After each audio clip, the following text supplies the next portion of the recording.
এক ইহুদি কিশোর বিষ্ণু ইসলামের খেদমত করতে, ইহুদি ছেলে আমার নবীর খেদমত করতো, তারা ছিল নবীর প্রতিবেশী। তো অনেকদিন হয় ইহুদি ছেলেটা আসে না। বিষ্ণুনবী খোঁজ দিলেন, ঘটনা কি? একটা ইহুদি ছেলে না আমার খেদমতে আসতো, ছেলেটা কই? খোঁজ নিয়ে জানলেন ছেলেটা অসুস্থ। বিষ্ণু ইসলাম ইহুদির বাড়িতে চলে গেলেন ওই ছেলেটাকে দেখা করার জন্য, ভিজিট করার জন্য। সুবহানাল্লাহ পড়বেন না? গেলেন, যে দেখে ইহুদি ছেলেটা মুমূর্ষ, যায় ভাব, বিছানায় পড়ে আছে, তার বাবা দাঁড়ানো। বিশ্বনবী তার মাথার পাশে বসলেন, মাথায় হাত বুলিয়ে দিলেন, আর ছেলেটাকে বললেন, আসলিম, হে ইহুদি ছেলে, আসলিম, ইসলাম ধর্ম গ্রহণ করো। তো ছোট্ট ছেলে ভাবে আমরা ইহুদি, এখন ইসলাম ধর্ম গ্রহণ করলে আব্বা যদি বকা দেয়। ফানাযারা ইলা ওয়াজহি আবি, ছেলেটা তার বাবার চেহারার দিকে তাকালো, দেখে আব্বা কি কয়। আব্বা যদি বলে তাইলে ইসলাম ধর্ম গ্রহণ করবো। ইহুদি ছেলেটা তার বাবার দিকে যখন তাকালো, ওর বাবা বলে, আতি আবুল কাসিম, আবুল কাসিম যা বলে তাই করো। আবুল কাসিম হচ্ছে বিষ্ণু ইসলামের একটা কুনিয়াত, উপনাম। আমার রাসূলের বড় ছেলের নাম ছিল কাসেম। যেমন দেখবেন আমাদের এলাকায় কারো বড় ছেলের নাম যদি হয় আব্দুল্লাহ, এরা আব্দুল্লাহর বাপ বলে ডাকে।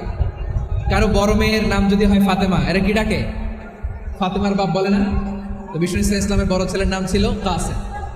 ইহুদি বাবা বলল, আতি আবুল কাসেম, আবুল কাসেম যা বলে তাই শোনো, মানে মোহাম্মদ যা বলে তাই শোনো। এই কথা শুনে ছেলে সাহস পাইছে, ছেলে আবার পড়তে আরম্ভ করলো, আশহাদু আল্লাহ ইলাহা ইল্লাল্লাহ ওয়া আশহাদু আন্না মুহাম্মাদার রাসূলুল্লাহ, পড়েন আল্লাহু আকবার। বিশ্বনবীর আহ্বান শুনে ওই আহ্বানে সাড়া দিয়ে ইহুদি ছেলে শাহাদা পড়ে মুসলমান হয়ে গেল। তার হৃদয়টারে ঈমানের নূর দিয়ে আলোকিত করে দিল কে? প্রিয় ভাইরা, এবার রাসূল সাল্লাল্লাহু আলাইহি ওয়াসাল্লাম বের হয়ে আসলেন ঘর থেকে, আর বললেন, আলহামদুলিল্লাহিল্লাযী আনকাযাহু মিনান নার, প্রশংসা সে আল্লাহ, যে আল্লাহ জাহান্নামে চলে যাচ্ছিল প্রায় এমন একটা লোককে মুহূর্তের মধ্যে কালেমায়ে শাহাদাতের বদৌলতে জান্নাতি বানায় দিলেন। আওয়াজ করে পড়েন সুবহানাল্লাহ। এই হাদিস থেকে আমরা কি শিখলাম? What is the moral of the story? এক নম্বর স্টোরি হলো, প্রতিবেশী ইহুদি হোক হিন্দু হোক, যাবেন, সুসম্পর্ক রাখবেন, উপহার দিবেন, বিপদে পাশে দাঁড়াবেন। তাইলেই তো আপনাদের প্রতি, মুসলমানদের প্রতি তারা আকৃষ্ট হবে, ঠিক কিনা বলেন?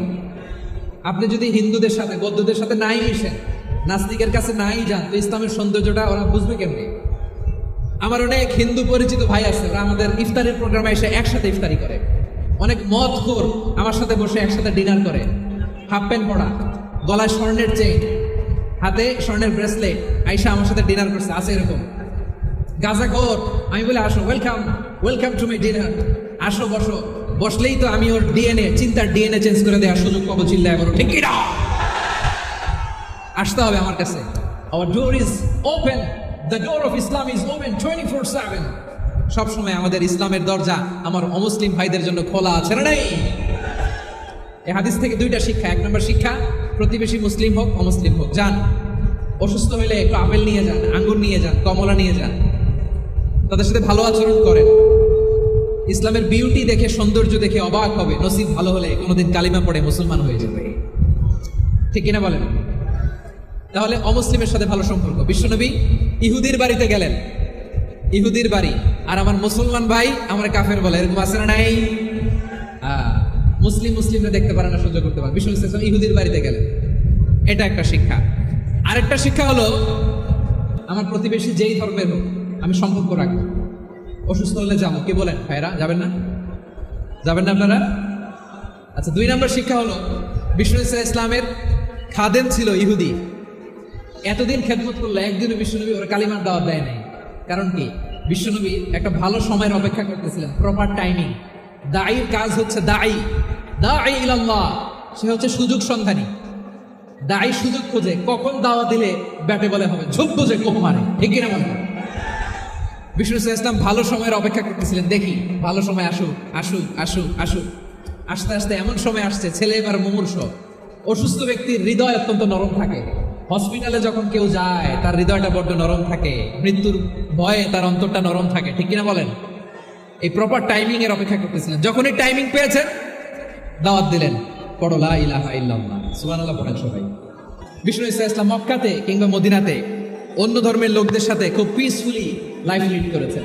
হোক মুশরিক, হোক খ্রিস্টান, হোক ইহুদি, বিশ্বনবী সবার সাথে মিলেমিশে ছিলেন। আলহামদুলিল্লাহ বলে, ইসলাম হচ্ছে পিসফুল রিলিজিয়ান। অন্য ধর্মের প্রতি সহনশীলতার সবক ইসলাম আমাদেরকে দেয়।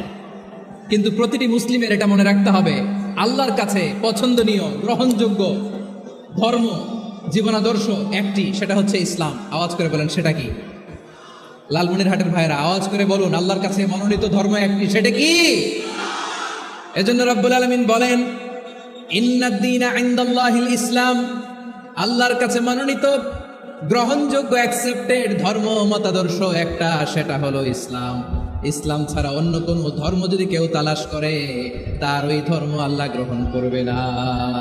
ومن يبتغي غير الإسلام دينا فلن يقبل منه وهو في الآخرة من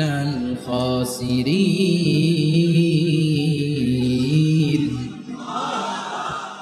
Whoever seek anything except Islam, that won't be accepted from him, and he will be loser in the day of judgment. কিয়ামতের দিন ইসলাম ছাড়া কেউ যদি অন্য কোনো ধর্ম তালাশ করেছে দুনিয়াতে, তার এই মতাদর্শ গ্রহণ করা হবে না, and he will be loser.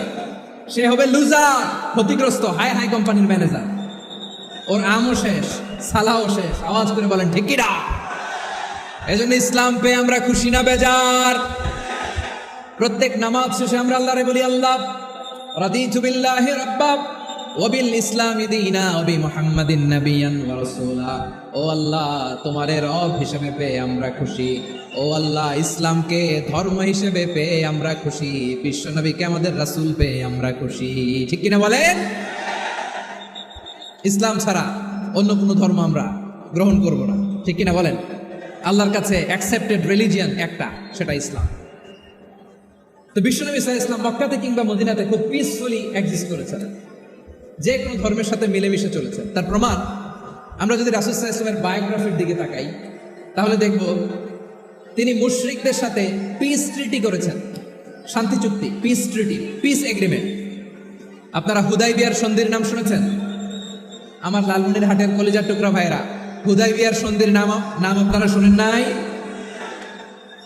6ষ্ঠ হিজরিতে Vishnu ইসলাম মুশরিকদের সাথে এই ট্রিটি করেছেন, চুক্তি। কাদের সাথে? মুশরিকদের সাথে। আমরা তো মুসলমান বসতে পারি না, আমরা দুই মুসলিম ভাই একসাথে বসে চা খেতে পারি না, গল্প করতে পারি না। বিষ্ণু ইসলাম মুশরিকদের সাথে ট্রিটি করেছেন, হুদাইবিয়ার সন্ধি।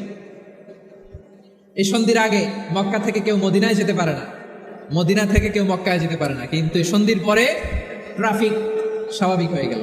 মক্কার লোকেরা মদিনায় আসতে পারে, মদিনার লোকেরা মক্কায় আসতে পারে।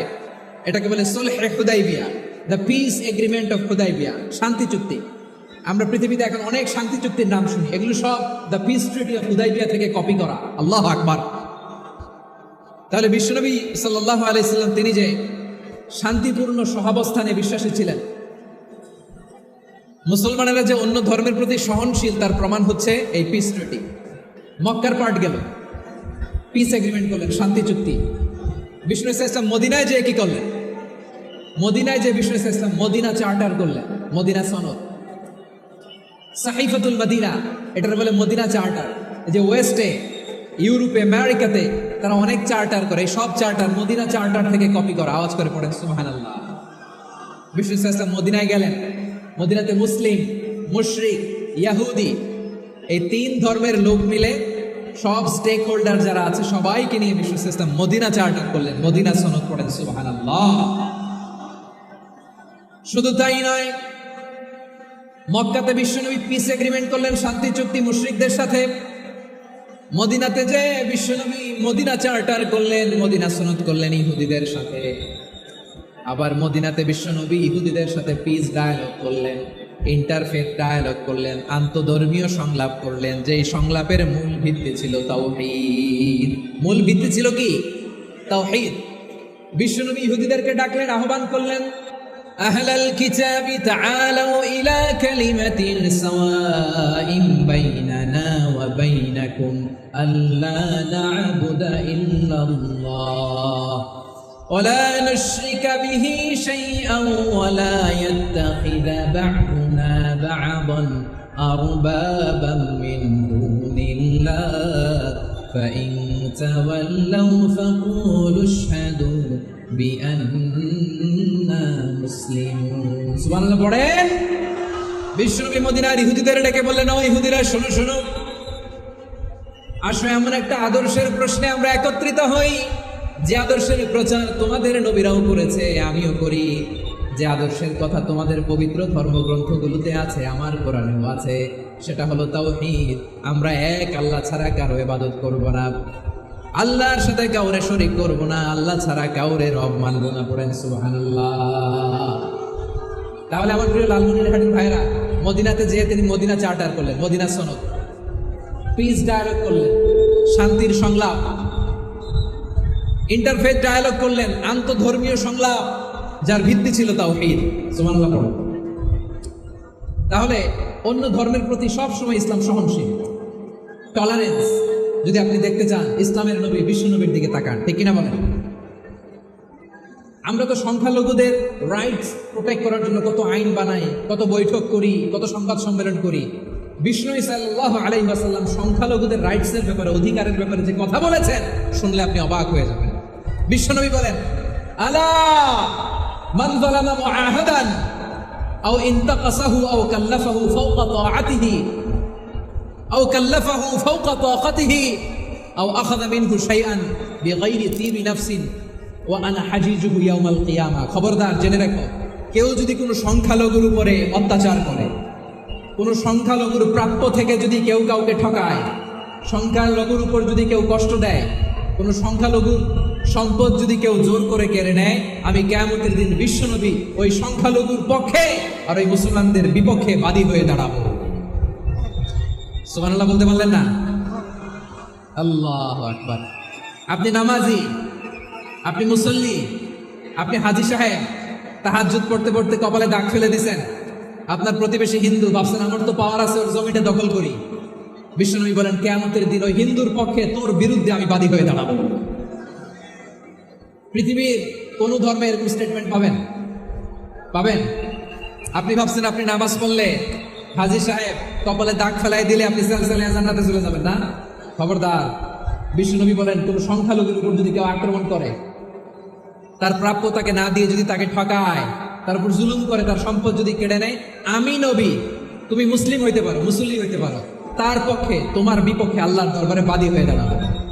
আচ্ছা লালমনিরহাটের ভাইরা, কথা বুঝতে পারলে আওয়াজ করে উত্তর দেন। বিশ্বনবী যদি কারো বিপক্ষে দাঁড়ায় কিয়ামতের দিন, আই রিপিট, আমি আবারও বলছি, বিশ্বনবী যদি কিয়ামতের দিন কারো বিপক্ষে দাঁড়ায়, ও তো সালসালে আর জান্নাতি, তাই না? জান্নাতি না? যে নবীর সুপারিশ ছাড়া জান্নাতের গেটও দেখা যাবে না, ওই নবী যদি বলে তোর বিপক্ষে আমি বাদী হয়ে দাঁড়াবো, ওই জান্নাতে আর ঢোকার কোনো সুযোগ আমাদের থাকবে? এখানেই শেষ না আমার প্রিয় লালমনিরহাটের ভাইয়েরা, এখানেই শেষ নয়। বিশ্বনবী বলেন, মান কাতালা মুআহাদান, বুখারীর বর্ণনা, মান কাতালা মুআহাদান লাম ইয়ারাহ রাইহাতাল জান্নাহ।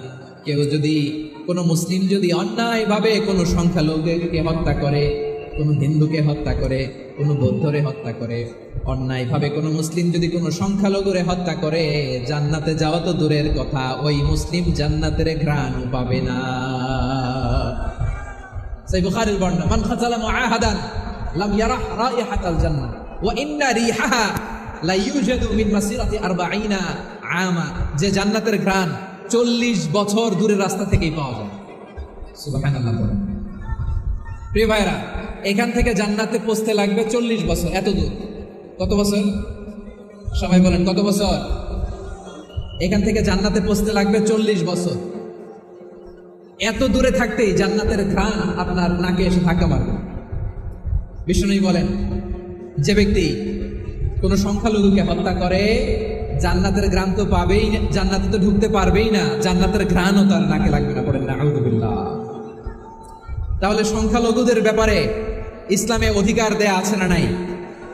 লালমনিরহাটের ভাইরা আওয়াজ করে বলেন, আমার সংখ্যালঘু হিন্দু ভাইদের রাইটস, অধিকার আমাদের ইসলামে প্রোটেক্টেড আছে না নাই? এখানেই শেষ না। বিষ্ণু ইসলাম আপনার অমুসলিম প্রতিবেশীর সাথে ভালো আচরণ করতে বলেছে। আমাদের হয় না এটা মুসলিম পাড়া, ওটা বৌদ্ধ পাড়া, হয় না? অনেক সময় হয় না এটা আমাদের মুসলিম পাড়া, ওইটা হিন্দু পাড়া, এরকম আছে না নাই? লালমনিরহাটে নাই না? আছে? হিন্দু যদি আপনার প্রতিবেশী হয়, কি করবেন? ওর কষ্ট দিবেন নাকি? কেন? ও তো হিন্দু, ও তো আমার আল্লাহরে ডাকেন, ওর কষ্ট দিলে জায়েজ হবে না? খবরদার।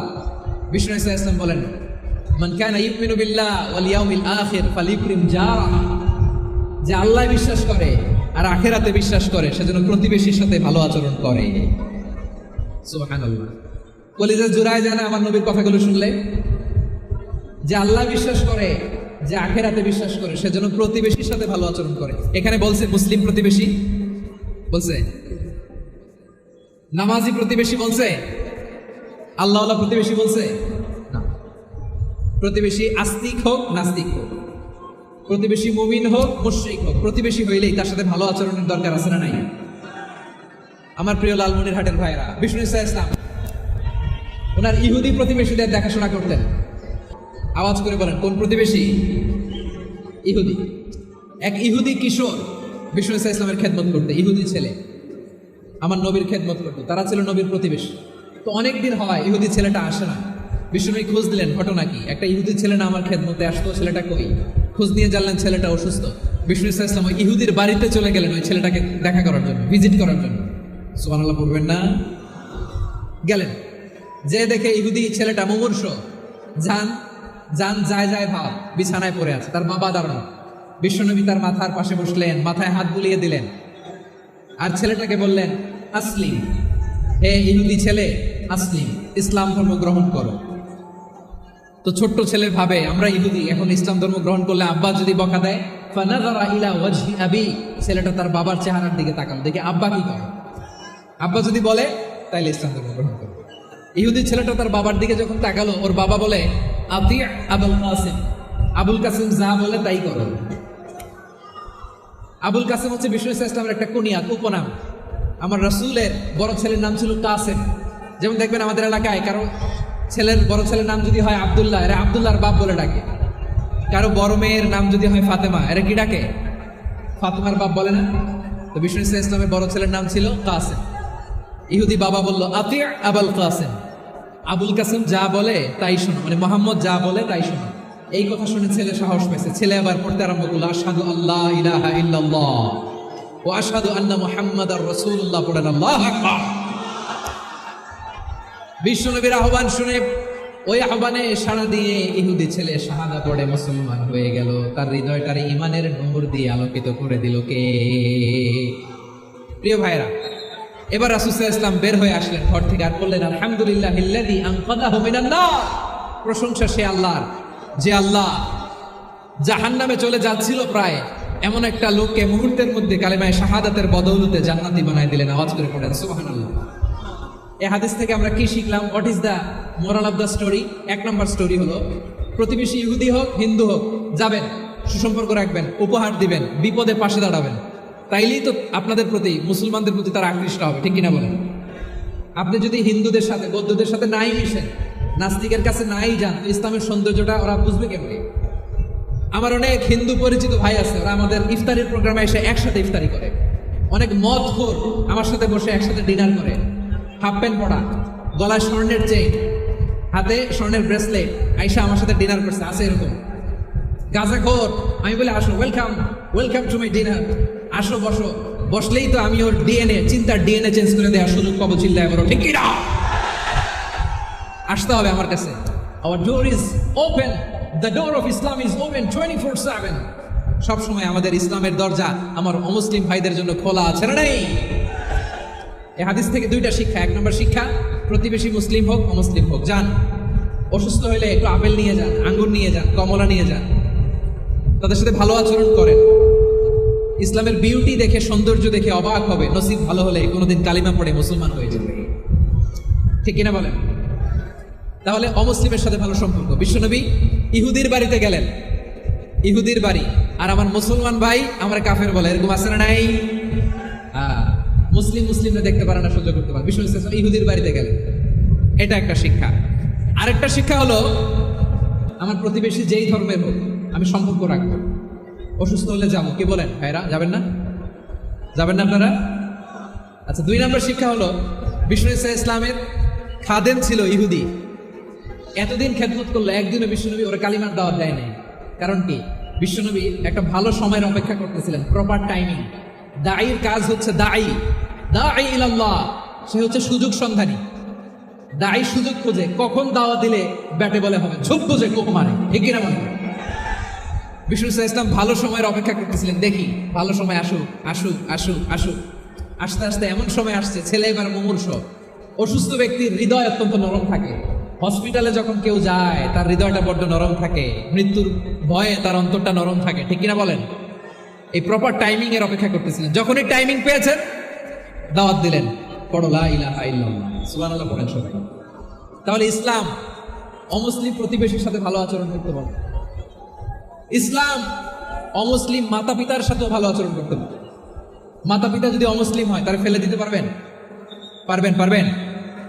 আমার লালমনির হাটের ভাইয়েরা, অনেক হিন্দু ছেলে আমাদের হাতে শাহাদা পড়ে মুসলিম হয়, কিন্তু ওর মা মুসলমান হয় নাই, বাবাও হয় নাই, এরকম আছে না নাই? তো ও হয়েছে মুসলিম, মা বাপ হিন্দু, এখন মা বাপ কি বাদ? হ্যাঁ, মা বাপ বাদ দেয়া যাবে? যেই মা আপনার 9 মাস 8 মাস পেটে ধারণ করলো, আপনার মায়ের নার ছেড়া তখন আপনি ওই মারে বাদ দিতে পারবেন? যে মায়ের বুকের তাজা দুধ খেয়ে আপনি আজকে বাড়ন্ত তাজা তরতাজা, ওই মারে বাদ দেয়া যাবে? মায়ের এক ধারে দুধের দাম, কাটিয়া গায়ের চাম, পাপোশ বানাইলে ঋণের শোধ হবে না, এমন দরদি ভাবে কেউ হবে না আমার মাহা গো। মায়ের এক ধারে দুধের দাম, কাটিয়া গায়ের চাম, পাপোশ বানাইলে ঋণের শোধ হবে না, এমন দরদি ভাবে কেউ হবে না আমার মাহা গো। ঠিক কিনা? মাকে তো বাদ দেওয়া যায় না। وَقَضَى رَبُّكَ أَلَّا تَعْبُدُوا إِلَّا إِيَّاهُ وَبِالْوَالِدَيْنِ إِحْسَانًا। আল্লাহ বলে অবধারিত দুইটা ভার্ডিক তোমাদের জন্য, এক আল্লাহর ইবাদত করবা আর মা বাবার প্রতি ইহসান করবা। আদেশটাকা মা বাবার প্রতি ইহসান করতে হবে। আমার মা হিন্দু হোক ভালো আচরণ করতে হবে, বৌদ্ধ হোক ভালো আচরণ করতে হবে। আমার যে সমস্ত হিন্দু ভাইয়েরা মুসলিম হয়েছে, তোমাদের মা বাবা এখনো মুসলমান হয়নি, তাদের সাথে ভালো আচরণ করতে হবে। আপনাদের খেদমত নিজে করতে হবে অথবা খেদমতের ব্যবস্থা করাই দিতে হবে। মান্থলি যে খরচ লাগে এটা দিতে হবে। আরে তুমি এখন মুসলিম, তোমার মা বাবা হিন্দু, এখনই তো সুযোগ ইসলামের সৌন্দর্য দেখানো। এখন মা বাবা যদি দেখে আরে এটা হিন্দু থাকতে তো বদমাইশ ছিল, বেয়াদব ছিল, কি এমন ধর্ম সে গ্রহণ করলো যেটা গ্রহণের সাথে সাথে সে পাল্টে গেল? কি এমন ধর্ম সে গ্রহণ করেছে যেটা তার জীবনকে আলোকিত করে দিয়েছে? নসিব ভালো হলে তারাও কালিমা পড়ে মুসলমান হয়ে যাবে। বিষ্ণু ইসলামের স্ত্রীর নাম ছিল আয়েশা রাদিয়াল্লাহু তাআলা আনহা, আবু বকর রাদিয়াল্লাহু তাআলা আনহুর মেয়ে। আবু বকর রাদিয়াল্লাহু তাআলা আনহুর আরেক মেয়ের নাম হচ্ছে আসমা। কি নাম? দুজনই আবু বকর রাদিয়াল্লাহু তাআলা আনহুর মেয়ে, আসমা আর আয়েশা। নাম দুইটা কেমন লাগে? আসমা নামটা কেমন লাগে? আয়েশা নামটা কেমন লাগে? সবার ভালো লাগে নাই? নাম দুটো আপনাদের ভালো লাগে? লালমনির হাটে অনাগত যদি কন্যা সন্তান হয়, যদি মনে চায় আসমা রেখে দিতে পারবেন, যদি মনে চায় আয়েশা রেখে দিয়েন। দেশে বিদেশে এয়ারপোর্টে রাস্তা ঘাটে শুধু বলে হুজুর একটা নাম দেন, আমার ছেলের একটা নাম দেন, মেয়ের একটা নাম দেন। তো আমার মনে আছে যশোরের আবদিনের মাহফিলে আমি একটা দুটো নাম দিয়েছিলাম। আজকে লালমনির হাটের এই প্রোগ্রামে কন্যা সন্তান যদি হয় দুটা নাম দিলাম, আসমা কিংবা আয়েশা। ইনশাআল্লাহ পড়েন। দুজন বোন, এক মায়ের নাম, বাবা এক মা দুজন। আয়েশা রাদিয়াল্লাহু তাআলা আনহার মায়ের নাম উম্মে রুমান, আর আসমা রাদিয়াল্লাহু তাআলা আনহার মায়ের নাম কুতাইলা বিনতে আব্দুল উজ্জা। আবু বকর রাদিয়াল্লাহু তাআলা আনহু 4টা বিয়ে করেছে। তো একই ঘটনা ঘটেছে এই ফ্যামিলিতে। আসমা ইসলাম ধর্ম গ্রহণ করে মুসলিমা, কিন্তু তার মা কুতাইলা মুশরিকা। আই রিপিট, বোঝার জন্য আমি আবারও বলি, আসমা রাদিয়াল্লাহু তাআলা আনহা মুসলিমা, আর আসমার মা কুতাইলা, আওয়াজ করে বুঝে থাকলে বলেন, আসমার মা মুশরিকা। তার মানে মেয়ে মুসলিম, মা অমুসলিম, ভেজাল আছে না নাই? কিন্তু কুতাইলা আর ধৈর্য ধারণ করতে পারে না। নার ছেড়া ধন, কলিজার টুকরা ধন, কলিজার টুকরা সন্তান আসমানে দেখতে বড্ড মন চায়। সাইয়েদনা আসমা রাদিয়াল্লাহু তাআলা আনহা মক্কা থেকে হিজরত করে মদিনায় চলে গেলেন হুদাইবিয়ার পর। যখন মক্কা মদিনার ট্রাফিক স্বাভাবিক হলো, মক্কার লোক মদিনায় যায়, মদিনার লোক মক্কায় আসে। কোচাইলা কলিজার টুকরা সন্তান আসমারে দেখার জন্য কিছু উপহার নিয়ে বিশাল মরুপথ পাড়ি দিয়ে মক্কা থেকে মদিনায় যায়। সুবহানাল্লাহ বলেন। এখন মা আসছে মেয়ের সাথে দেখা করতে, মেয়ে তো আর দেখা দেয় না। মেয়ে ভাবছে আমার মা তো মুশরিকা, অপবিত্রা, তার সাথে কি দেখা দেয়া যাবে? বিশ্বনবীর দরবারে চলে গেলেন। সুবহানাল্লাহ বলেন। কি সৌভাগ্যবান ছিল তারা, মাসলা জানার দরকার হলেই নবীর দরবারে চলে যেত। ঘরে বউয়ের সাথে ঝগড়া হলে নবীর দরবারে চলে যেত। অনেক সাহাবী বলে আমার পেটে ক্ষুধা লাগলো আমি নবীর কাছে চলে যেতাম, কারণ নবীর চেহারার দিকে তাকালেই আমার পেটের ক্ষুধা মিটে যেত।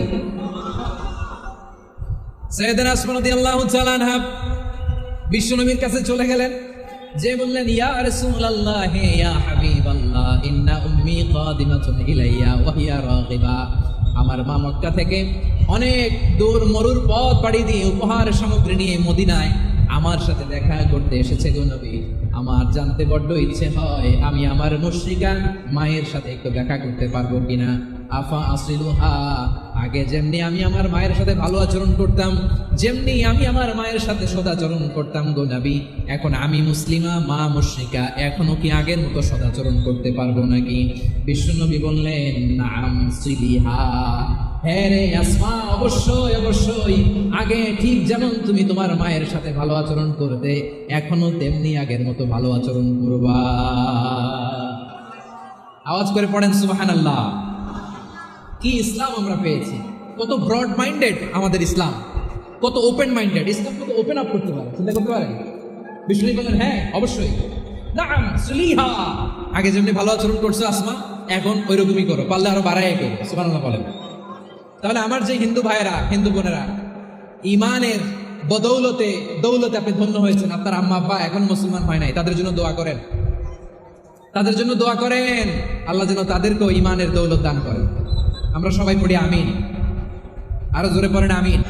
এখন বলেন ইসলাম কি ন্যারো মাইন্ডেড রিলিজিয়ন না ব্রড মাইন্ডেড? লালমনিরহাটের যুবক ভাইয়েরা আওয়াজ করো, ইসলাম কি ন্যারো মাইন্ডেড না ব্রড মাইন্ডেড? কতটা ব্রড মাইন্ডেড দেখেন। বিশ্বনবী সাল্লাল্লাহু আলাইহি সাল্লাম অমুসলিমরা যদি নবীকে উপহার দিত, ওই উপহারও বিশ্বনবী গ্রহণ করতেন। সুবহানাল্লাহ বলেন। আপনার অমুসলিম বন্ধু যদি উপহার দেয় সেটাও আপনি নিতে পারবেন, যেটা নেওয়া জায়েজ। কিন্তু আপনার বন্ধু যদি আপনার মদের বোতল দেয়, নিতে পারবেন? হ্যাঁ, মদের বোতল দিলে পারবেন। আপনার বন্ধু যদি আপনার পর্ক দেয়, পর্ক, শুকরের গোশত মিশ্রিত কোনো খাবার, ওটা নিতে পারবেন না। হালাল যে কোনো জিনিস নিতে পারবেন। বিশ্বনবী সাল্লাল্লাহু আলাইহি ওয়াসাল্লাম অমুসলিমদের দেয়া হাদিয়া গ্রহণ করতেন। কেমন নবী ছিলেন! আমার নবীরে চিনে নেন, আমার নবীর অ্যাটিটিউড জেনে নেন। বিশ্বনবী সাল্লাল্লাহু আলাইহি ওয়াসাল্লাম যখন কোনো জনপদে যেতেন, 3টা অপশন নিয়ে যেতেন। প্রিয় ভাইয়ের আওয়াজ করে বলতে হবে, কোনো জনপদে গেলে আমার নবীর অপশন থাকতো কয়টা? আমার মতো 3 আঙ্গুল উঁচু করে দেখান আর বলুন, আমার নবী কোনো জনপদে গেলে কয়টা অপশন নিয়ে যেতেন? 1 নম্বর অপশন আসলিম তাসলাম। নতুন এলাকায় গেলে বলতেন আসলিম তাসলাম, ইসলাম ধর্ম গ্রহণ করো, শান্তিতে থাকবা, আমার ভাই হয়ে যাবো, আমরা ভাই ভাই, ইসলাম মানো, আমরা ভাই ভাই। অপশন নাম্বার কত? 1। যদি বলে না ইসলাম মানবা না, ওকে, অপশন নাম্বার 2, মুসলিম হওয়ার দরকার নাই, লা ইকরাহা ফিদ্দিন, ইসলামে কোনো বাড়াবাড়ি নাই। খ্রিস্টান আসো থাকো, বৌদ্ধ আসো থাকো, ইহুদি থাকতে চাও থাকো, কিন্তু আমরা যেহেতু রিজিওনাল সুপার পাওয়ার, আমাদের আন্ডারে থাকো, ট্যাক্স দিয়া থাকো, এটার বলে জিজিয়া। আলেম যারা আছেন বুঝবেন, এটার আরবিতে কি বলে? জিজিয়া। You pay us the tax, we will give you the security. তোমরা ট্যাক্স দিবা, আমরা সিকিউরিটি দিব, আমাদের আওতায় থাকবা, কেউ তোমাদেরকে আক্রমণ করতে পারবে না, আমরা নিরাপত্তা দিব। সুবহানাল্লাহ বলেন। এটা অপশন নাম্বার কত? আচ্ছা, বুঝে থাকলে বলেন 1 নম্বর অপশন কি ছিল? ইসলাম।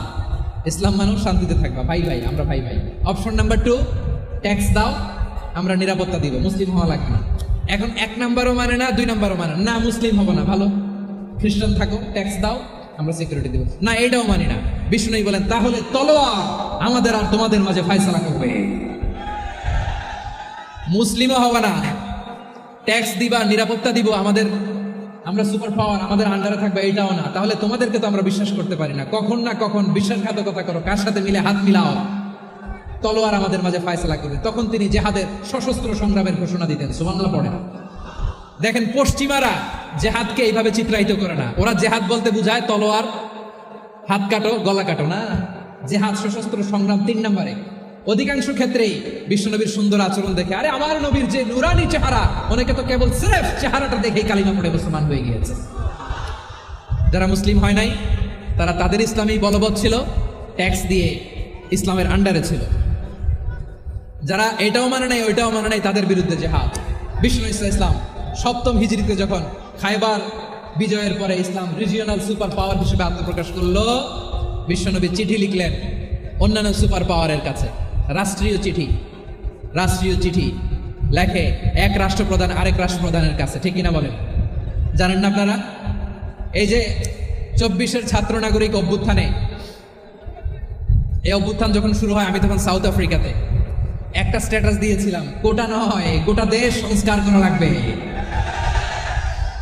শুধু বাংলাদেশ নয়, সারা বিশ্বের বাংলা ভাষাভাষী লোকেরা এই আন্দোলনের সাথে সমর্থন তারা করেছে, এটাকে সাপোর্ট করেছে, তারা সমর্থন দিয়েছে। আমাদের ইউনাইটেড আরব আমিরাতের বাংলাদেশি ভাইরা তারা সেখানে রাস্তায় নেমে এসেছিল, জানেন? ওইখানে ডেমনস্ট্রেশন করা যায় না, সেখানকার সরকার তাদেরকে যাবজ্জীবন দিয়েছিল। তখন আমাদের এই যে প্রধান উপদেষ্টা ডক্টর মোহাম্মদ ইউনূস সরাসরি G2G বলে, এটারে G2G, government to government, G2G, উনি চিঠি লিখলেন যে তাদেরকে, ইউর হাইনেস, হে সম্মানিত আমির, আপনি আমার এই চিঠির কারণে আমার সম্মানে এই 53 জন বাংলাদেশিকে মাফ করে দেন। এই চিঠির বদৌলতে বেকসুর খালাস পেয়ে গিয়েছিল আমাদের ভাইরা, জানেন না এই ঘটনা আপনারা? তাহলে গভর্নমেন্ট টু গভর্নমেন্ট চিঠি দেওয়া হয়। 7ম হিজরিতে বিষ্ণু ইসলাম সব সুপার পাওয়ারের কাছে চিঠি দিলেন, রোমান সম্রাটের কাছে, পারস্য অধিপতির কাছে, মিশরের অধিপতির কাছে, সবার কাছে চিঠি লিখলেন। চিঠির ভাষা ছিল এরকম, মিন মুহাম্মাদিন রাসূলিল্লাহ ইলা মুকাওকিস আযীমিল কিবত, মুহাম্মদ রাসূলুল্লাহর পক্ষ থেকে মিশরের বাদশার কাছে, আসলিম তাসলাম, ইসলাম মানো শান্তিতে থাকবা, সালামুন আলা মান ইত্তাবাআল হুদা, শান্তি তার জন্য যে হেদায়েতের অনুসরণ করে। সুবহানাল্লাহ পড়েন। তো এই চিঠি অনেকে ভালোভাবে রিসিভ করেছে, অনেকে এই চিঠি পাওয়ার পরে নবীর কাছে আবার ইন রিটার্ন উপহার পাঠিয়েছে। কি পাঠিয়েছে? উপহার। মিশরের বাদশা মুকাওকিস তিনি বিশ্বনবীকে বিশাল এক উপহারের ডালি পাঠিয়েছেন। মিশরের বাদশা মুকাওকিস ছিলেন ধর্মে খ্রিস্টান। লালমনিরহাটের ভাইরা আওয়াজ করে বলেন, মিশরের বাদশা ধর্মে কি ছিল? খ্রিস্টান। কি উপহার দিয়েছিল আমার নবীকে? শুনতে মনে চায়? আওয়াজ নাই লালমনিরহাটের গলায়, শুনতে মনে যায়? 1000 স্বর্ণ মুদ্রা, 1000 স্বর্ণ, 2টা খ্রিস্টান দাসী, একজনের নাম মারিয়া বিনতে শামউন আল কিবতিয়া, আরেকজনের নাম সিরিন বিনতে শামউন আল কিবতিয়া। একজন খ্রিস্টান দাস 20 থান কাপড় জামা বানানোর জন্য, আমরা নবী যেন সেলাই করে জামা বানাতে পারে এজন্য 20 থান কাপড়, 20 থান ফাইন গার্মেন্ট, সুবহানাল্লাহ বলবেন না? এরপরে একটা গাধা যেটার নাম ছিল উফাইর, আর একটা খচ্চর, এটার নাম ছিল দুলদুল। খচ্চর চিনেন? গাধা আর ঘোড়ার ক্রসিং এ যে প্রাণীটা দুনিয়াতে আসে সেটা খচ্চর বলে। তো এই যে সুপার পাওয়ার খ্রিস্টান বাদশার কাছে নবী চিঠি লিখলেন, ওই খ্রিস্টান বাদশা আমার নবীকে উপহার দিল, বিশ্বনবী এই উপহারগুলো সানন্দে গ্রহণ করেছেন। সুবহানাল্লাহ পড়বেন না? তাহলে অমুসলিম কেউ যদি আপনাকে উপহার দেয়, হালাল উপহার হলে আপনি গ্রহণ করতে পারবেন। অনুরূপভাবে পারস্যের বাদশা রোম সম্রাট বিশ্বনবীকে উপহার পাঠিয়েছেন, আমার নবী সবগুলো উপহার গিফট গ্রহণ করেছেন। সুবহানাল্লাহ বলেন। তাহলে প্রিয় লালমনিরহাট আওয়াজ করে বলুন, ইসলাম কি ন্যারো মাইন্ডেড রিলিজিয়ন না ব্রড মাইন্ডেড? আম্মাজান আয়েশার কাছে মাসালা জানতে চায় মেয়েরা, হে আম্মাজান, অগ্নি উপাসকেরা তাদের ঈদের দিন নওরোজের সময় আমাদেরকে পাখি দেয়, নেওয়া যাবে? উনি বললেন, ওরা জবাই করে দিলে নেওয়া যাবে না, কিন্তু ওরা যদি ফলমূল এরকম খাবার দেয় এগুলো নেওয়া যাবে। তার মানে অমুসলিমদের দেয়া উপহার এটা গ্রহণ করা যায়। সুবহানাল্লাহ বলেন। শুধু তাই নয়, বিষ্ণু ইসলাম অমুসলিমদের সাথে আর্থিক লেনদেনও করেছেন, ফিনান্সিয়াল ডিলিং করেছেন। অমুসলিমদের সাথে প্রয়োজনে আপনি ফিনান্সিয়াল ডিলিং করতে পারবেন। আমরা প্রায় দেখি বাজারের মিষ্টির দোকানগুলো আমার হিন্দু ভাইদের। লালমনিরহাটে মিষ্টির দোকান, দইয়ের দোকান কারা চালায়? হিন্দুরা চালান। তারপরে যে বারবার শপ, চুল কাটে যে নাপিত, অধিকাংশ নাপিতের দোকানে কারা? আমার হিন্দু ভাইরা। আপনি চুল কাটতে পারবেন কিনা? পারবেন কিনা বলেন? পারবেন। তার দোকান থেকে দই মিষ্টি কিনতে পারবেন কিনা? হ্যাঁ, আমার মুসলিম ভাইয়ের দোকান থাকলে ওইটার আমি বেশি প্রায়োরিটি দিব, ঠিক কিনা? কিন্তু যদি তাদের সার্ভিস নিতে চান, প্রোডাক্ট নিতে চান, পারবেন। তার দলিল সহিহ বুখারী, আম্মা জান আয়েশা রাদিয়াল্লাহু তাআলা আনহা বলেন, ইশতারা রাসূলুল্লাহ সাল্লাল্লাহু আলাইহি ওয়াসাল্লাম মিন ইয়াহুদিয়্যিন তুআমান ওয়া রাহানাহু দিরআহু মিন হাদীদ। রাসূল সাল্লাল্লাহু আলাইহি ওয়াসাল্লাম এক ইহুদির কাছ থেকে, কার কাছ থেকে? সবাই বলে নাই, কার কাছ থেকে? আমার নবী, পেয়ারা নবী এক ইহুদির কাছ থেকে জব কিনেছিল, জব, বার্লি, যেটা দিয়ে রুটি বানায়। ওই জবের দাম দেওয়ার টাকা পয়সা নবীর কাছে ছিল না, ফলে নবী ওনার একটা পোশাকে মর্গেজ রেখেছিলেন, মর্গেজ, বন্ধক, যে এখন এটার দাম দিতে পারবো না, কয়েক কেজি বার্লি নিয়ে যাই আর বন্ধক হিসেবে আমার জামাটা রেখে গেলাম, যেদিন দাম দিব ওই দিন জামাটা ছুটাই নিয়ে যাও। সুবহানাল্লাহ বলবেন না? বাকিতে নিয়েছিলেন, বাকিতে। দিরআহু মিন হাদীদ, লোহার তৈরি বর্ম, মানে যুদ্ধের পোশাক, লোহা দিয়ে বানানো। বিষ্ণুনবী বললেন, কয়েক কেজি জব দাও, টাকাটা পরে দিব, এখন টাকা নাই, বন্ধক হিসেবে, মর্গেজ হিসেবে আমার জামা রেখে গেলাম, যখন টাকা দিব জামা ছুটাই নিব। আওয়াজ করে বলতে হবে সুবহানাল্লাহ। এ থেকে বোঝা গেল অমুসলিমদের সাথে ফিনান্সিয়াল ডিলিং করা যায়, অর্থনৈতিক লেনদেন করা যায়, কেনাবেচা করা যায়, প্রোডাক্ট কেনা যায়। এমনকি আমাদের মসজিদে নববীতে বারান্দায় আপনারা একটা অটোমেটিক ফ্লাইং আমব্রেলা দেখছেন? সূর্য যখন বাড়ে মসজিদে নববীর বারান্দায় ইয়ার্ডের মধ্যে অটোমেটিক্যালি কিছু আমব্রেলা আছে, সা করে খুলে যায়, আর সূর্যের তাপ লাগে না। আবার সন্ধ্যাবেলায় এই আমব্রেলাগুলো ওরা ক্লোজ করে ফেলে, দেখেন নাই না? দেখছেন? এই মসজিদে নববীকে সর্বোচ্চ উন্নত মানের কনস্ট্রাকশন ইনফ্রাস্ট্রাকচার ডেভেলপ করার জন্য কর্তৃপক্ষ কিছু অমুসলিম ইঞ্জিনিয়ারের, ডিজাইনারের সহায়তা নিয়েছিল। সুবহানাল্লাহ বলেন। কোন দলিলের ভিত্তিতে? এই দলিলের ভিত্তিতে যে বিষ্ণু ঈসা ইসলাম অমুসলিমদের সাথেও লেনদেন করেছেন। আওয়াজ করে বলতে হবে আল্লাহু আকবার। শুধু তাই নয়, ইন কেস অফ ইমার্জেন্সি, প্রয়োজনে ইসলামের খাতিরে, ইসলামকে সামনের দিকে এগিয়ে নিয়ে যাওয়ার জন্য অমুসলিমদের সাপোর্ট নেওয়া জায়েজ আছে। সুবহানাল্লাহ বলেন। অমুসলিমদের সাপোর্ট নেয়া, তাদের থেকে অর্থ নেয়া, পলিটিক্যাল সাপোর্ট, পলিটিক্যাল অ্যাসাইলাম নেওয়া জায়েজ আছে। আমাদের অনেক বিশ্ববরেণ্য দায়ীরা আমেরিকায় অস্থায়ীভাবে অ্যাসাইলাম নিয়ে থাকে, নিজের দেশে গেলে ফাঁসিতে ঝুলাই দিবে। যুগ যুগ ধরে দায়ীদের উপরে এরকম অত্যাচার আর নির্যাতন আছে না নাই? মিশরের অনেক দায়ীরা পাশ্চাত্যে যেয়ে থাকে, এই যে তারা পলিটিক্যাল অ্যাসাইলাম নিয়ে থাকে, রাজনৈতিক আশ্রয়, এটা জায়েজ আছে না? এটা যে জায়েজ আছে তার প্রমাণ স্বয়ং বিশ্বনবী সাল্লাল্লাহু আলাইহি ওয়াসাল্লাম পলিটিক্যাল সাপোর্ট নিয়েছিলেন অমুসলিমদের কাছ থেকে। সুবহানাল্লাহ বলেন। খুব মজাদার একটা ঘটনা, শুনবেন? আপনাদের আগ্রহ দেখে তো মনে হয় না শোনার ইচ্ছা আছে? আছে? আছে? গলায় জোর আছে? লিল্লাহি তাকবীর, লিল্লাহি তাকবীর, নারে তাকবীর। মাশাআল্লাহ। আমার ভাইরা, বিশ্বনবীর বয়স তখন প্রায় 51 বছর। কত বছর? বিশ্বনবীর সবচেয়ে কাছের মানুষ খাদিজা রাদিয়াল্লাহু তাআলা আনহা ইন্তেকাল করেছেন। বিশ্বনবী বড্ড কষ্ট পেলেন, হৃদয়টা ভেঙে খান খান। যিনি ঘরের ভেতরে বিশ্বনবীকে সান্ত্বনা দিতেন, ভালোবাসা দিতেন, বাইরে গেলে কুরাইশরা বকাঝকা করে, অত্যাচার করে, কিন্তু আম্মা জান খাদিজা রাদিয়াল্লাহু তাআলা আনহা ঘরটারে এমন শান্তির নীড় বানায় রেখেছেন, এই ঘরের ভিতরে ঢুকলে বিশ্বনবীর কলিজাটা ঠান্ডা হয়ে যেত। এজন্য রব্বুল আলামিন বলেন, খাদিজা, ও আমার বান্দি খাদিজা, জান্নাতে এমন স্পেশাল একটা ঘর আমি তোমার জন্য রেডি করে রেখেছি। ওই ঘরের মধ্যে কোনো আওয়াজ নাই, ওই ঘরের মধ্যে কোনো নয়েজ নাই, ওই ঘরে কোনো বিশৃঙ্খলা নাই। কারণ মক্কার জমিনে আমার নবী কুরাইশদের বিশৃঙ্খলা, নয়েজ আর ঝামেলাগুলোকে উপেক্ষা করে যখন তোমার ঘরের ভেতরে ঢুকতো, ঘরটারে তুমি শান্তির নীড়, ঠান্ডা, নীরব, নিস্তব্ধ, নিঝুম আর শান্তির নীড় বানিয়ে রেখেছো। এজন্য জান্নাতে স্পেশাল একটা শান্তির নীড় আমি তোমারে উপহার দেব। ওই প্রিয়তমা স্ত্রী খাদিজা ইন্তেকাল করলেন, বিশ্বনবীর হৃদয় ভেঙে খান খান। আবার ওনার চাচা আবু তালেব ইন্তেকাল করলেন, যিনি পলিটিক্যাল শেল্টার দিতেন নবীকে। কে দিতেন? আবু তালেবের ভয়ে, বিশ্বনবীর এই চাচার ভয়ে কোনো মুশরিক নবীর গায়ে হাত দেওয়ার সাহস পায় নাই। এখন স্ত্রীও নাই, চাচাও নাই, নবীকে আশ্রয় দেওয়ার কেউ নাই, নবীর চারদিকে অন্ধকার। নবী এখন কই যাবেন? আমার পেয়ারা নবী নতুন স্টেশন খুঁজতেছেন, নতুন দাওয়াতি প্ল্যাটফর্ম খুঁজতেছেন। তিনি যায়েদ বিন হারেসা রাদিয়াল্লাহু তাআলা আনহুকে নিয়ে মক্কার পাশের একটা নেইবরিং সিটি তায়েফে চলে গেলেন। কোথায় চলে গেলেন? লালমনিরহাটের ভাইয়ের আওয়াজ করে বলেন, কোথায় গেলেন? তায়েফে চলে গেলেন দিনের দাওয়াত দেওয়ার জন্য। কি দেওয়ার জন্য? নাকি জমি কিনতে গেছিলেন? জমি কিনতে? দুনিয়ার যশ খ্যাতির জন্য, নিজের কোনো লাভের জন্য? তায়েফবাসীদেরকে জাহান্নামের আগুন থেকে বাঁচানোর জন্য আওয়াজ করে বলতে হবে, ঠিক কিনা? বিশ্বনবী বিশাল মরুপথ, পাহাড়ি পথ পাড়ি দিয়ে তায়েফের মরুজমিনে গেলেন কোরআনের দাওয়াত নিয়ে, ইমানের দাওয়াত নিয়ে। কিন্তু তায়েফের লোকেরা বিশ্বনবীর দাওয়াতকে শুধু প্রত্যাখ্যান করেই থামে নাই, তারা বিশ্বনবীর সাথে অত্যন্ত খারাপ আচরণ করেছে। বিশ্বনবীকে শারীরিকভাবে হেনস্থা করেছে, আমার নবীকে শারীরিকভাবে অত্যাচার করেছে, আমার পেয়ারা নবীর গায়ে পাথর মেরেছে, বিশ্বনবীর গা বেয়ে ঝরঝর করে রক্ত ঝরেছে, নবী জামিনের মধ্যে লুটিয়ে পড়েছেন, আবার মেরেছে, আবার নবী হাঁটতে শুরু করলেন, পেছন থেকে আবার মেরেছে, আবার নবী রক্তাক্ত হয়ে জামিনের মধ্যে লুটিয়ে পড়লেন, আবার মেরেছে।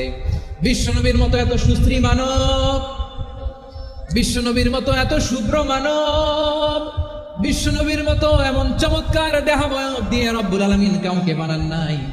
এরকম চমৎকার মানুষটাকে তারা তায়েফের ওই জমিনে রক্তাক্ত করেছে। বিশ্বনবী দুনিয়ার কোনো স্বার্থের জন্য সেখানে যান নাই, নিজের কোনো লাভের জন্য, প্রাপ্তির জন্য যান নাই, তায়েফবাসীদের জাহান্নামের আগুন থেকে বাঁচাতে গিয়েছে, ঠিক কিনা বলে? খেয়ে না খেয়ে দিন প্রচারের কাজে নিজেকে দিয়েছ বিলিয়ে, তায়েফের কাফিরেরা চিনল না সে আলো, দুষ্ট ছেলেদের পিছু দিল লেলিয়ে, পাথরের আঘাতে ক্ষত বিক্ষত হয়ে সারা শরীর থেকে রক্ত ঝরে। হে রাসূল তোমাকে ভুলি আমি কেমন করে, হে রাসূল তোমাকে ভুলি আমি কেমন করে। পারেন না আপনারা? ধরুন আমার সাথে, হাজার ব্যথা বেদনার পরে ফিরে আসনি তুমি আপন ঘরে, দিনের আলো তুমি ছড়িয়ে দিতে চলে গেলে মদিনায় মক্কা ছেড়ে। হে রাসূল তোমাকে ভুলি আমি কেমন করে, হে রাসূল তোমাকে ভুলি আমি কেমন করে, ঠিক কিনা বলে? প্রিয় ভাইরা, তায়েফের ছেলেরা নবীকে রক্তাক্ত করলো। আমার নবী কই যাবে? কই যাবে? মক্কায় জায়গা নাই, তায়েফে জায়গা নাই। তায়েফ থেকে ভারাক্রান্ত মন নিয়ে আমার নবী মক্কায় ফিরে আসলেন। বিশ্ব নবী মক্কায় ঢুকতে পারেন না। মক্কার মরুভূমির দিকে তাকিয়ে, উপত্যকার দিকে তাকিয়ে বিশ্বনবী ধা ধা করে কাঁদেন, ঝরঝর করে নবীর চেহারা মুবারক থেকে চোখের পানিগুলো বেয়ে বেয়ে পড়ে। আমার জন্মস্থান, আমার শৈশব, কৈশোর, যৌবন কেটেছে এই মক্কায়, আমার এলাকায় আমি ঢুকতে পারি না। বিশ্বনবী মক্কার অনতি দূরে দাঁড়িয়ে জায়েদকে পাঠালেন, জায়েদ যাও দেখো কেউ আমাকে সাপোর্ট করার মতো আছে কিনা, যাও অমুকের কাছে যাও। জায়েদ গেলেন, তারাও প্রত্যাখ্যান করে ফিরিয়ে দেয়। বিশ্বনবী বললেন যাও অমুক লোকের কাছে যাও, তিনিও প্রত্যাখ্যান করে ফিরিয়ে দিলেন। কেউ বিশ্বনবীকে আশ্রয় দিতে রাজি হয় না। নিজ জন্মভূমিতে বিতাড়িত বিশ্বনবী, সর্বশেষ বিশ্বনবী বললেন যাও মুতঈম ইবনে আদির ঘরে যাও। মুতঈম ইবনে আদি মুশরিক, তার কাছে যাও। গেলেন, মুতঈম ইবনে আদি রাজি হয়ে গেল। সুবহানাল্লাহ বলেন। দেখেন, অনেক বিপদের সময়ও আমি নিজে সাক্ষী, সামাজিকভাবে, রাজনৈতিকভাবে কত ঝঞ্ঝা, কত ষড়যন্ত্র, কত কনস্পাইরেসি পাড়ি দিয়ে আমাদেরকে সামনে এগিয়ে যেতে হয়। এই শত্রুদের ভেতরেও একজনকে দাঁড় করিয়ে দেয় যে আল্লাহর কোরআনের জন্য রেডি হয়ে যায়। করেন সুবহানাল্লাহ। মুতঈম ইবনে আদি, আল্লাহ তার মনকে নরম করে দিলেন। মুতঈম বলে, মুহাম্মদ আমি তোমাকে আশ্রয় দিব। তার দুই ছেলেকে পাঠালেন, যাও খোলা তলোয়ার নিয়ে, স্কট দিয়ে, গার্ড অফ অনার দিয়ে মোহাম্মদকে মক্কায় ঢুকাও, আর বলো আমি আমান দেব। আমান কি দিব? আমান মানে সিকিউরিটি, নিরাপত্তা। সিকিউরিটি ছাড়া, আমান দেওয়া ছাড়া কেউ থাকতে পারতো না মক্কায়। দুই ছেলে বিষ্ণু ঈসা ইসলামকে নিয়ে আসলেন। নবী কাবার চারদিকে তাওয়াফ করলেন, নামাজ পড়লেন। আবু জাহেল, উতবা, শাইবা, ওয়ালিদ ইবনে মুগীরা সবাই দেখে, কেউ কিছু করতে পারে না। কারণ মুতঈম ইবনে আদি ঘোষণা দিয়েছেন, আমি মুহাম্মদকে আমান দিয়েছি, মুহাম্মদের গায়ে যেন কেউ স্পর্শ না করে। আওয়াজ করে পড়েন সুবহানাল্লাহ। নবীর এই বিপদকালে মুহূর্তে মুতঈমের হৃদয়টারে নরম করে দিল কে? আচ্ছা, লালমনিরহাটের ভাইরা বলেন, এই মুতঈম কি মুসলিম ছিল না মুশরিক? সবাই বলতে হবে মুসলিম না মুশরিক?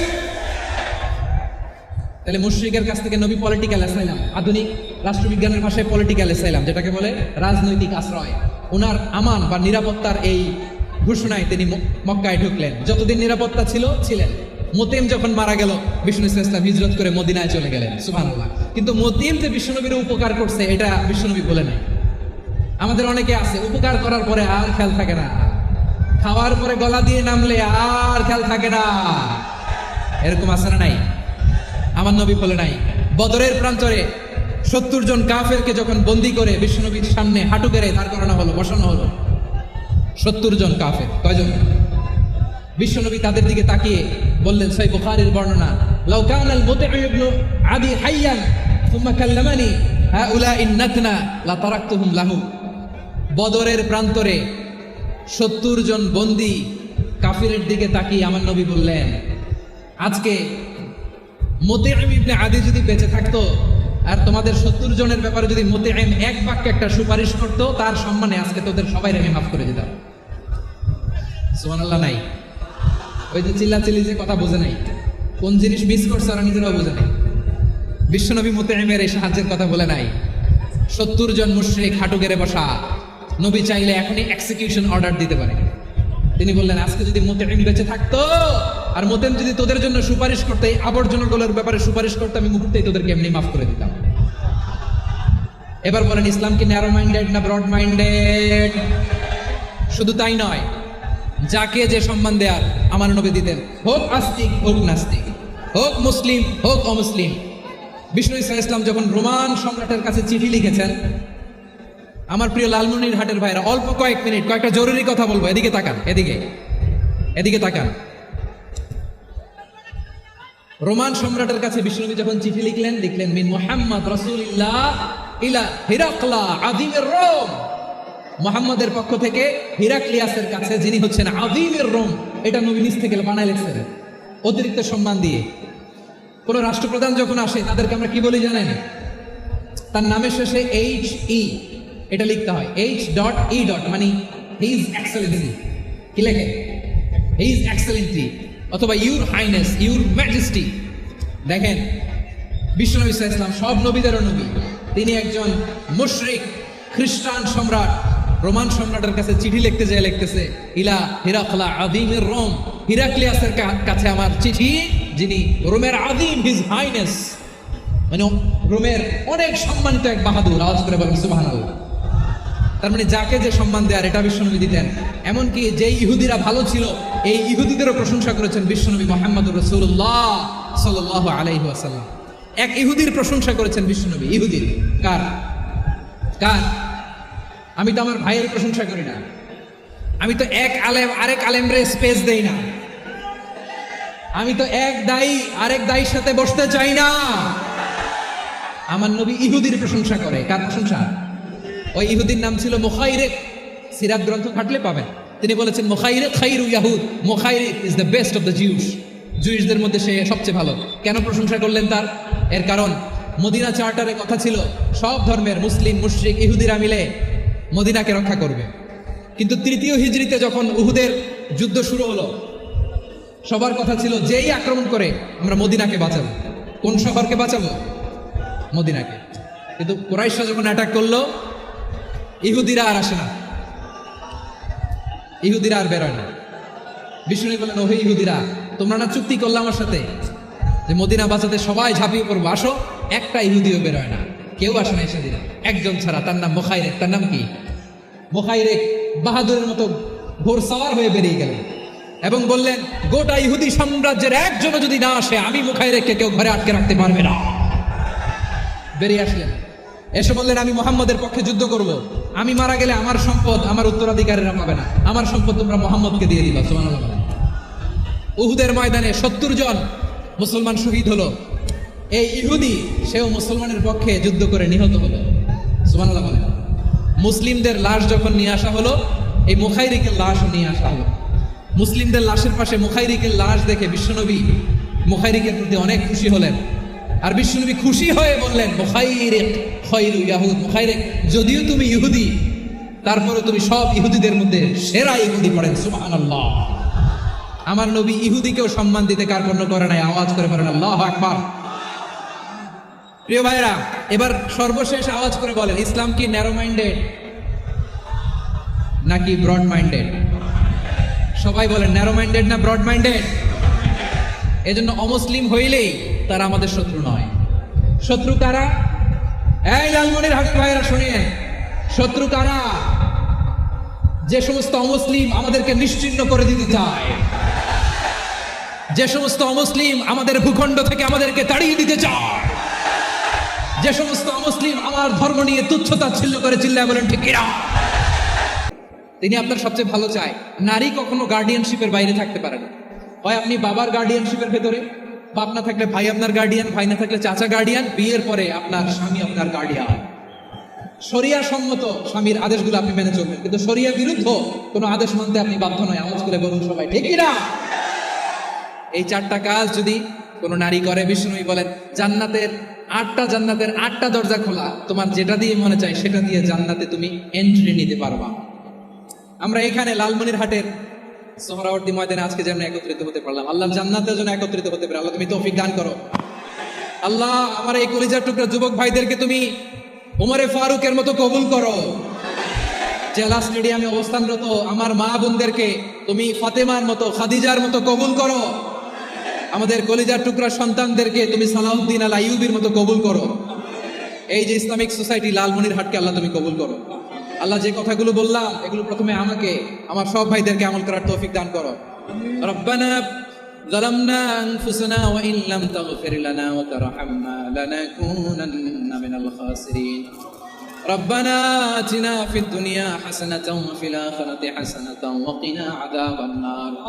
রব্বুল আলামিন আরশের মালিক, লক্ষ লক্ষ তাওহীদি জনতা দুনিয়ার কোনো কিছুর আশায় নয়, দুনিয়ার কোনো কিছুর জন্য নয়, তোমার কোরআনের প্রেমে, ইসলামের প্রেমে হাজির হয়েছে। আল্লাহ আমার ভাইদেরকে কবুল আর মঞ্জুর করে দাও।